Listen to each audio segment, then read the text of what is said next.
Miền hồi đó mà sinh xuân ở đây bây giờ cái đi lấy xa mà sinh xuân ở đây xuân ở đây Fever gì cần thọ bố adugi fever gi dak lay bela mini muốn thở được có ta đấy ta là cái nào bây giờ nghe rồi nè cái khó khăn lên mèo tụt tụt đấy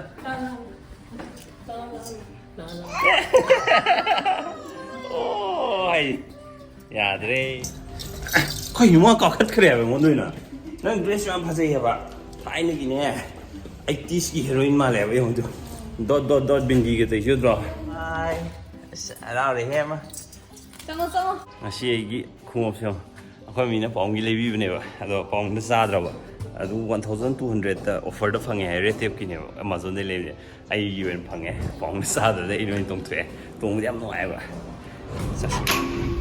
hojik cha tu isna singlem bi gi si hoi de ne sat ta ba koi re na koi doi ne sak sa ba ko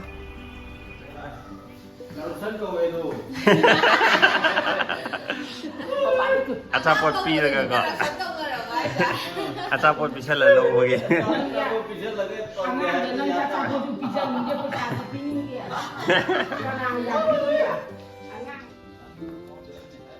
cái gì mà xin mà mình được không có mình lên phát gì dịch lấy xin là làm luôn bazar đấyเลยครับAtapot cái hay lấy gì nè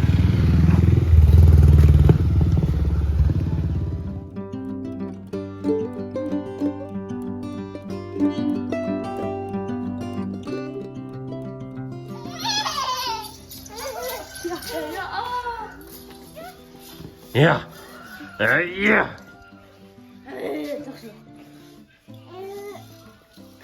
Ebi pa kera. Sanggira. Para. Ebi para. Em hay ghê à. Wow. Cái gì nó? Cái gì nó mi? Cái gì? Adu na thằng cũng bay rồi. Long gì này co?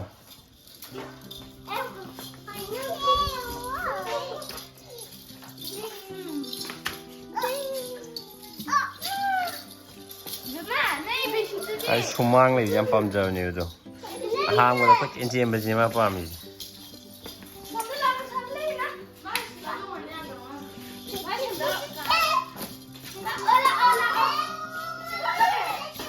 Re lang re đây đi aduga achapor hao wei en tong wa nga thong wa iroma map za thre ado ngasai ji video nam ga do si phone jai na ngasi thagat pa video do chirau be video do thagat linge dam ra battery loi le me aduna battery ti yaw do namak tre ji yum yo re shi wa ngi to yum tara kirana do ga to ai ma ondarak pata re tar ga na bri ngera na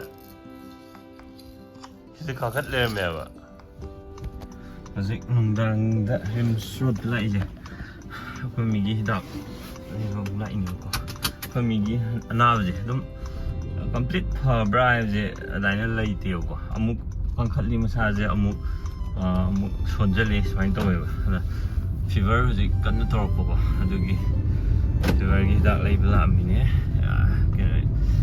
cái nó đây nó cam nó syringe nó cam nó tôi lấy làm đây good morning ma'am ngarang di tumai hidak lera ko ari Abemma ni ngai to lem dan cái cam action ari nge de video am tan ho de ado update ama ko mi ngarang na do fever do ne ko ado physically phare mu chumaina dum al heni 10 days kumba 12 days kumba lera dum to le re ko mi mai anab je aduni smile le je do ai no ji tholai na mu Paytm da tawra ko ai electric recharge hapane ba recharge successful oigraba aduga hambra keno ji ai ama namna ba code to adu yawraktre recharge to sida aduna mu moi office ta sala kai no hangmani sali bera ne line ba na online to re aduga amu office sala le matha sa le so ina la ga seme ngakang da dum ya yam thui aro moi na ai je Paytm da gi copy kan wa ba moi gi oina site ama lei ba ko http harga mspdcl billing.com kan torga ma lei ba ꯑꯩ ꯁ꯭ꯀ꯭ꯔꯤꯟꯗ ꯊꯣꯛꯍꯜꯂꯝꯒꯦ ꯍꯣꯔꯦꯟ ꯑꯗꯣ ꯑꯗꯨꯗꯒꯤ ꯇꯧꯔ ꯆꯪꯉꯒꯗꯤ ꯍꯧꯖꯤꯛꯀꯤ ꯑꯗꯨꯝꯕ ꯄ꯭ꯔꯣꯕ꯭ꯂꯦꯝꯗꯣ ꯂꯩꯔꯣꯏ ꯍꯥꯏꯕ ꯑꯩꯅ ꯉꯥꯡꯈꯩ ꯄꯦꯇꯤꯑꯦꯝꯗꯩ ꯑꯗꯨꯝ ꯇꯧꯔꯤꯁꯦ ꯑꯗꯨ ꯄꯦꯇꯤꯑꯦꯝꯗꯩ ꯇꯧꯗꯕꯅ ꯐꯔꯦ ꯍꯪꯒꯟꯗ ꯆꯠꯅꯩ ꯅꯠꯇ꯭ꯔꯥ ꯑꯦꯅꯤꯋꯦ ꯌꯨꯝ ꯌꯧꯖꯔꯦ ꯑꯩꯈꯣꯏ ꯃꯔꯝ ꯈꯣꯡꯎꯞꯁꯤ ꯌꯧꯗꯣꯏꯁꯦ ꯁꯤ ꯃꯔꯝ ꯌꯥꯝ ꯃꯣꯛꯄ ꯑꯉꯥꯡꯁꯦ ꯑꯝꯇ ꯌꯦꯡꯕꯤꯌꯨ ꯍꯥꯏ ꯑꯝꯇ ꯇꯧꯔꯣ ꯍꯥꯏ ꯊꯣꯡꯒꯤ ꯃꯥ ꯂꯣꯏ ꯊꯨꯒꯥꯏꯈꯤꯔꯣ ꯍꯧꯖꯤꯛ ꯍꯥꯏ ꯑꯕꯦꯝꯃ ꯄꯄꯥꯗ ꯍꯥꯏ ꯑꯝꯇ ꯇꯧꯕꯤꯔꯣꯕ ꯁꯤꯉꯨ ꯍꯥꯏ ꯍꯥꯏ ꯀꯃꯥꯏꯅ ꯇꯧꯕ ꯍꯥꯏ ꯑꯝꯇ ꯇꯧꯔꯣ ꯍꯥꯏ ꯀꯃꯥꯏꯅ ꯇꯧꯒꯦ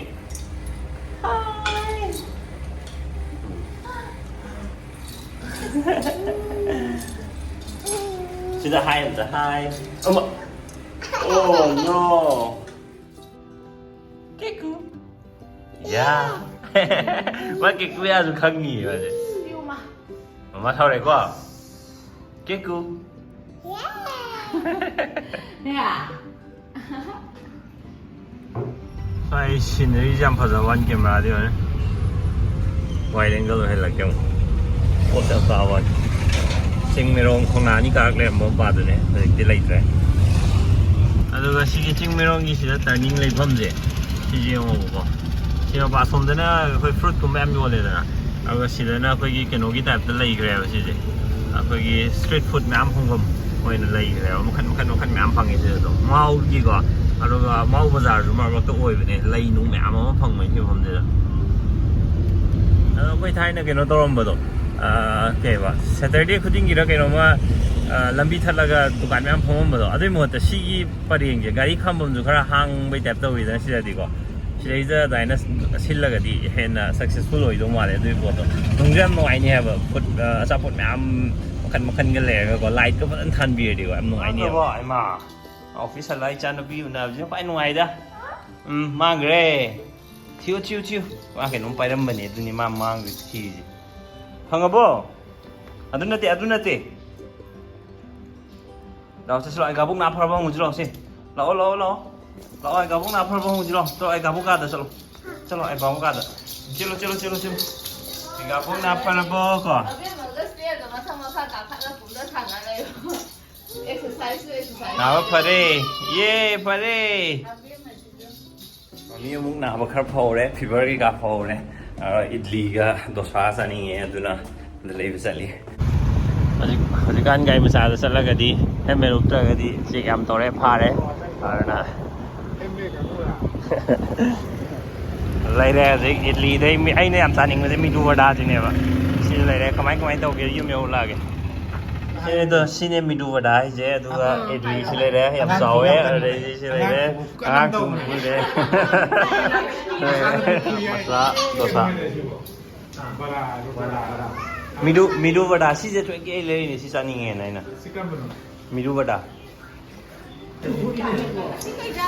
idli jawa bring ke ma idli se abe ma se haubi to haubi idli ko wi ko se khuna pai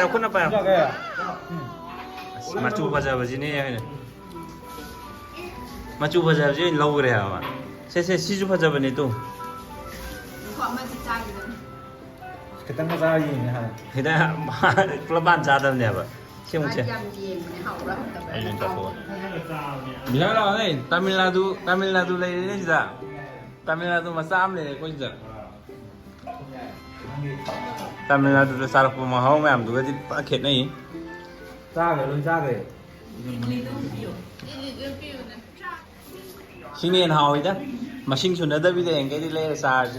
Masing sudah ada di sudah ada sini yang hau. Selalu tu kamai na pembayan ni ino sih dia. Tuminggu mana masak sih. Kasih lah oh.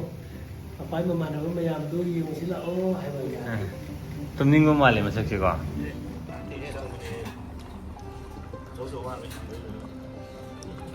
Siapa kamai lu aku kan kan ni. Masum tahu dengan kasi numit se loire. Aro office nga nakaba aduga Saturday Sunday suti thabje. Nungai slay wab slay anova nongna implement taw ni na ko khara adjustment taw da khara wab slay. Anyways, ngasi di video dan si lotion jarge. Ro abi mi to se. Sa ba ji sung lep te ma je. Sa ko na sa ro ha ji. Kan ni ngai am tawe.